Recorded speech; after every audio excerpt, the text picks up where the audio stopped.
রোজায় জনভোগান্তি কমাতে দ্রব্যমূল্য নিয়ন্ত্রণ, সেহরি ও ইফতারে বিদ্যুৎ সরবরাহ স্বাভাবিক রাখার নির্দেশ দিয়েছেন প্রধানমন্ত্রী তারেক রহমান। প্রথম দিন সচিবালয়ে মন্ত্রিসভার বৈঠকে অগ্রাধিকার ভিত্তিতে কর্মপরিকল্পনা সাজাতে নির্দেশ দিয়েছেন তিনি। বৈঠক শেষে স্বরাষ্ট্রমন্ত্রী সালাউদ্দিন আহমদ জানিয়েছেন, নির্বাচনী ইশতেহারে দেয়া ১৮০ দিনের একটি কর্মপরিকল্পনা বাস্তবায়নের নির্দেশ দিয়েছেন প্রধানমন্ত্রী। এ ব্যাপারে আমলাদের সহযোগিতা চেয়েছেন তিনি।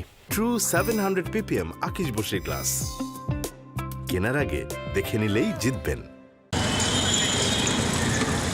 প্রধানমন্ত্রীর দায়িত্ব পেয়ে প্রথম দিন বেলা ১২টার দিকে সচিবালয়ে আসেন তারেক রহমান। তাকে স্বাগত জানান মন্ত্রিপরিষদ বিভাগের ঊর্ধ্বতন কর্মকর্তারা। নতুন ১ নম্বর ভবনের ৩ তলায় প্রধানমন্ত্রীর জন্য নির্ধারিত কার্যালয়ে তিনি প্রথম দিনের মতো অফিস করেন। পরে সভাপতিত্ব করেন মন্ত্রিসভার প্রথম বৈঠকে।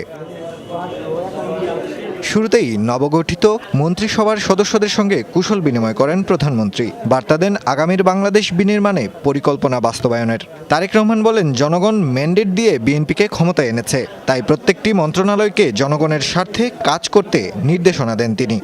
প্রত্যেকটি মন্ত্রণালয় যেন পুঙ্খানুপুঙ্খভাবে জনগণের পাশে থেকে কাজ করতে পারে, সেটাই ওনার নির্দেশনা ছিল। এটা একটা ইনফর্মাল ক্যাবিনেট মিটিং ছিল।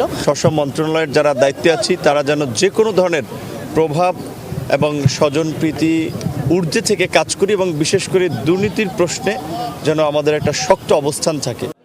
শিগগিরই ১৮০ দিনের কর্মসূচি ঘোষণা করতে অগ্রাধিকার ভিত্তিতে কাজ প্রস্তুত করতে নির্দেশ দেন তারেক রহমান।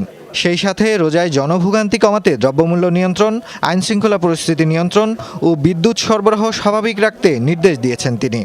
180 ডেজের একটা প্রায়োরিটি নির্ধারণ করেছি, সেটা পরে আপনারা জানতে পারবেন, আরও পরে ডিসাইড হবে। সরকারের অগ্রাধিকার বিবেচনায় আমরা প্রাথমিকভাবে দ্রব্যমূল্য নিয়ন্ত্রণে রাখা, আইনশৃঙ্খলা পরিস্থিতি আরও উন্নত করা, রমজান উপলক্ষে দ্রব্যমূল্যের মূল্যকে নিয়ন্ত্রণে রাখা, বিদ্যুতের সরবরাহটাকে স্বাভাবিক রাখা, বিশেষ করে রমজানের তারাবির নামাজে যাতে কোনো কষ্ট না হয়।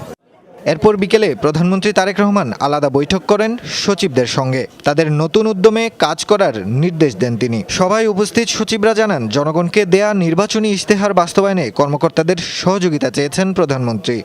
সকল সচিবরা যেন পেশাদারিত্বের এবং মেধাকে কাজে লাগে জনস্বার্থে দেশের জন্য ভালো কাজ করে, আমরা আপনাদের সহযোগিতা চাই। সন্ধ্যায় প্রথম দিনের অফিস শেষ করে সচিবালয় ত্যাগ করেন প্রধানমন্ত্রী তারেক রহমান। নাফিজ আলম চয়ন, যমুনা নিউজ, ঢাকা।